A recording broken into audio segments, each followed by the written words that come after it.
Good morning বন্ধুরা, সবাইকে শুভ সকাল। আজকে সকাল সকাল চলে এসেছি টিফিন বানাবো। তো আজকে রুটি টুটি কিছু করব না, আজকে ভাবছি একটু চিড়ের পোলাও বানাবো। তার জন্য এই যে মোটা চিড়েটা নিয়ে নিয়েছি। তো মোটা চিড়ে দিয়ে কিন্তু চিড়ের পোলাওটা খুবই সুন্দর হয়।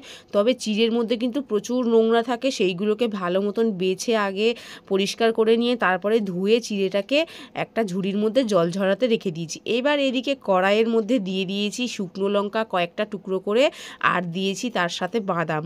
তো বাদামগুলো হালকা ভাজা হয়ে গেলে এর মধ্যে দিয়েছি একটু কিশমিশ দিয়ে না এই চিড়ের পোলাওটা করলে না খুবই সুন্দর হয়। আর তার সাথে না আলু একদম ছোট ছোট ডুমো ডুমো করে কেটে নিয়েছি। আজকের এই চিড়ের পোলাওটা আলু আর পেঁয়াজ দিয়ে করব, বাড়িতে কিন্তু সবজি নেই।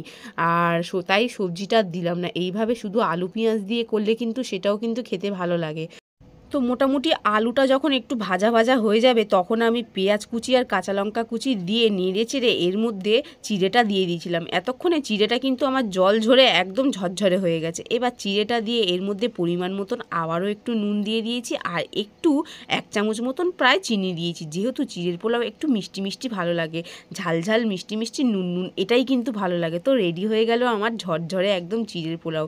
এবার তোমরা দেখে নিশ্চয়ই বুঝতে পারছো কতটা ঝরঝরে হয়েছে, আর খেতে কিন্তু হেভি হয়েছে। কারণ সেটা কেমন হয়েছে তোমরা কিন্তু বুঝতে পারবে না, তাই আমি বলে দিলাম। মিষ্টি মিষ্টি ভাব লাগছে, কিশমিশগুলো আর বাদামগুলো মুখে পড়ছিল জাস্ট ফাটা।